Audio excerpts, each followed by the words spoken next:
By now, everybody's seen this clip. Together we will make America the undisputed Bitcoin superpower and the crypto capital of the world.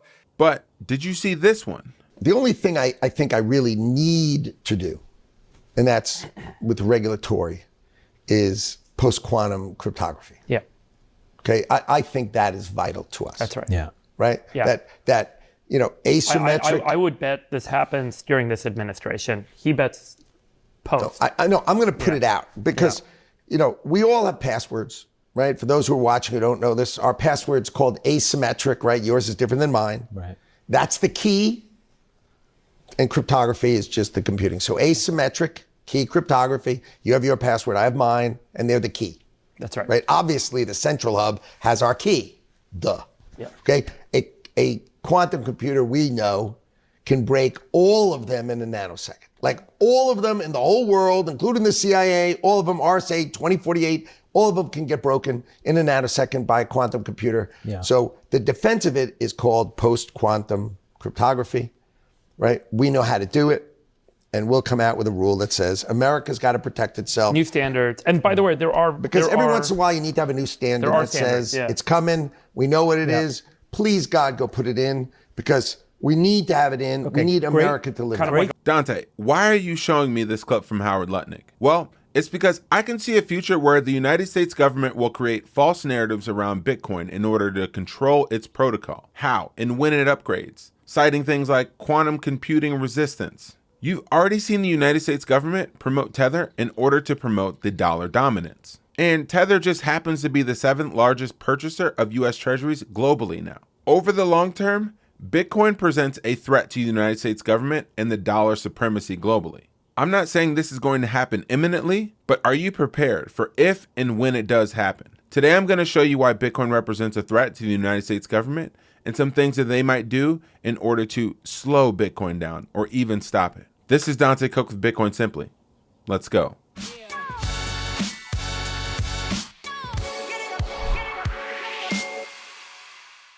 When you've seen pictures of rooms with Satya Nadella, Larry Fink, some of the richest men and families in the world, and they're doing a screen share with Jensen Huang, and they're all creating a partnership, you quickly realize that there's rooms where rules get made, and we're not in those rooms. Some governments are better at making deals and putting a poker face on than others. Take the EU, for example. Terrible poker face. But we all know what their end game is: control. European Central Bank Chief Economist Philip Lane says, the digital euro is not about creating a new form of money. It's about ensuring that Europe retains control over its monetary and financial destiny, and also yours. Here's the big picture of what's going on in the UK. Professor Richard Werner explains the dangers here. How have the central bankers, this is my last slide because my 12 minutes is just up, have reacted to the truth coming out? They admit that they've been telling porkies, and now they propose to increase their power. So central bankers belatedly admit, oh, now that you've mentioned it, yes, banks create the money supply. So let's abolish that now.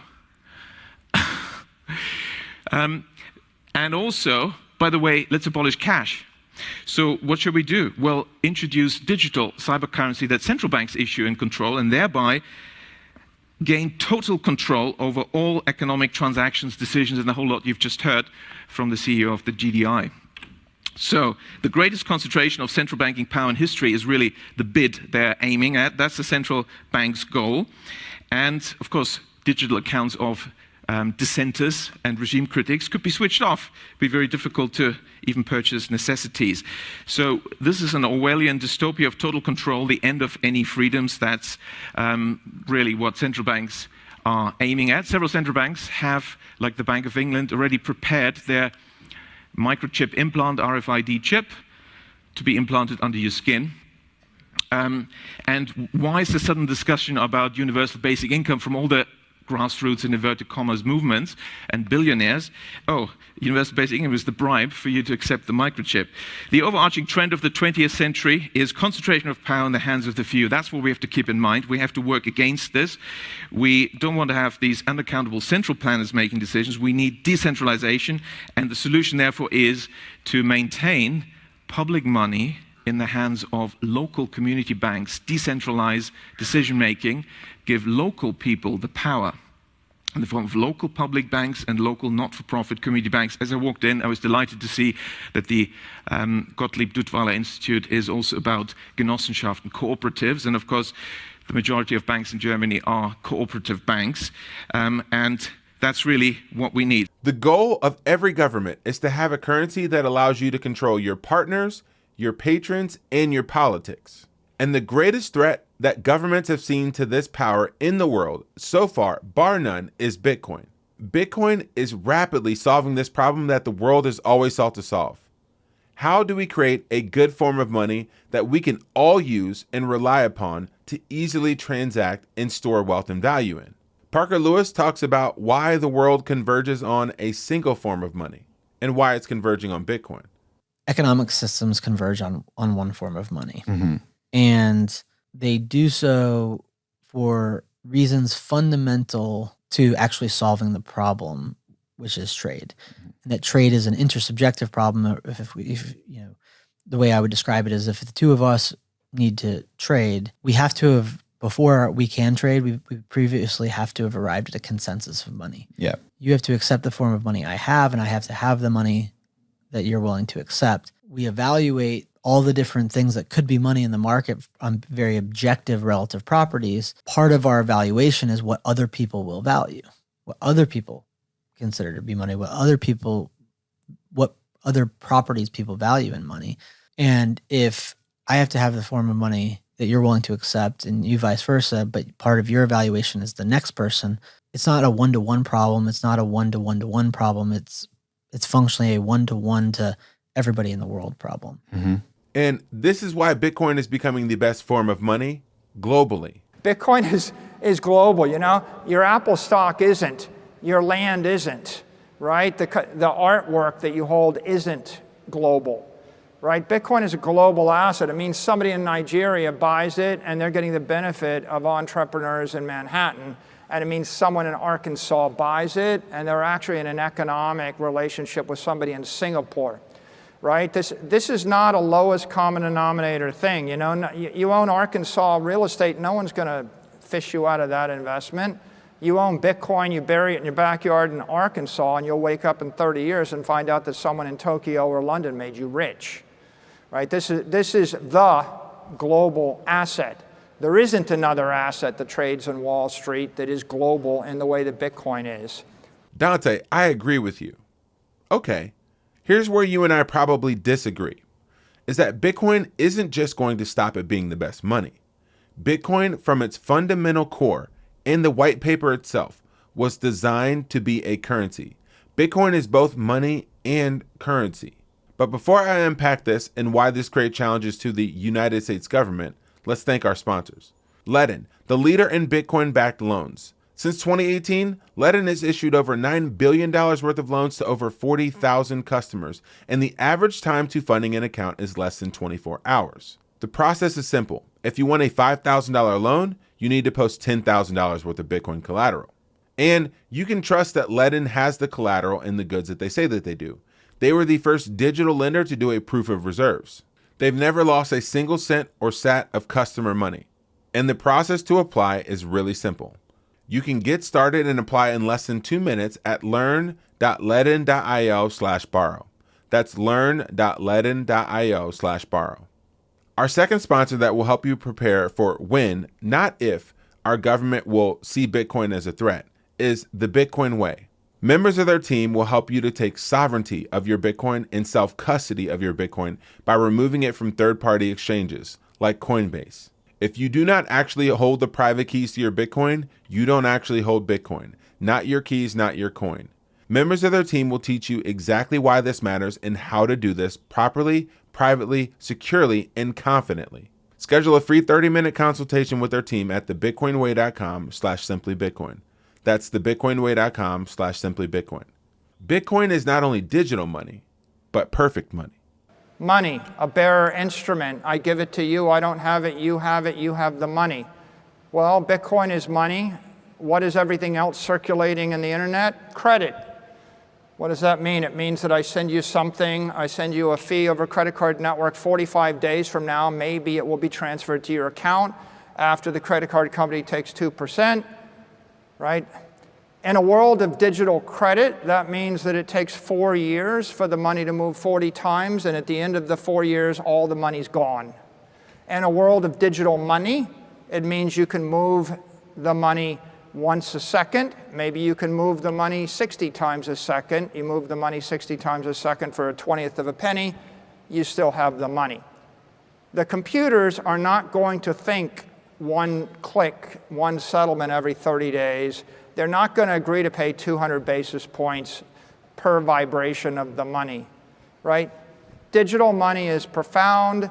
It's so profound that everybody in the business of managing money doesn't even understand what this means. When they understand what this means, then the industry is going to 100x. Bitcoin is going to go to the moon. Well, if Bitcoin is digital money, what else is it? Well, truth number 12. Bitcoin is perfect money. We needed to perfect a few things before we created perfect money, like communications, like the internet, like technology and semiconductors, and the ability to transmit information at the speed of light globally. And those same properties that allow Bitcoin to become a perfect money also allow it to become the perfect currency. If you haven't read Parker Lewis's article called Bitcoin as Money and Currency, then I encourage you to do so. In it, he highlights the fundamental problems that every other form of good money has had in the past. Let's take gold, for example. It's reasonably scarce, it's hard, it's unforgeable, it's fungible, but it's not a good currency because it's not divisible, it's not easy to port, and you have to have someone in between to verify when you break it down into smaller units. It's a form of money and not a currency because it cannot travel at the speed of light over a communication network or protocol like Bitcoin. The same is true for other forms of money, which is why we haven't used stocks or bonds or real estate as forms of money.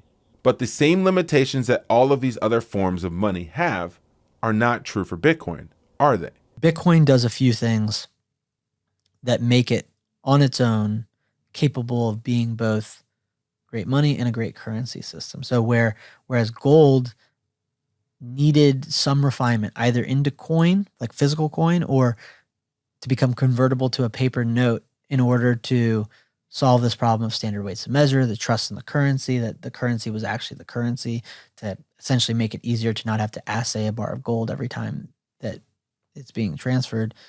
And that process of refinement always required there to be an issuer, and that the issuer was playing a part to make the raw material, the money, more functional as a utility in trade. And that Bitcoin eliminates the issuer from all parts of the currency function, in the sense that any role an issuer of currency previously played in the refinement of money to make the money a utility in trade is not technically needed in the Bitcoin world, because Bitcoin can do all of those things. So what I would describe it as, there's several different functions that Bitcoin's able to do itself within the network.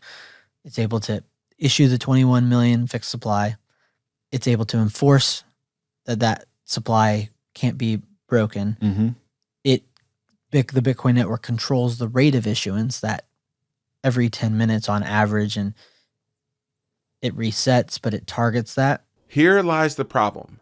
Bitcoin represents a network that operates beyond the issuer of the currency, whatever currency that is. And the unit that allows Bitcoin to have utility value and to transact, aka Satoshis, underneath of the Bitcoin is what gives it the properties that it needs to be a currency.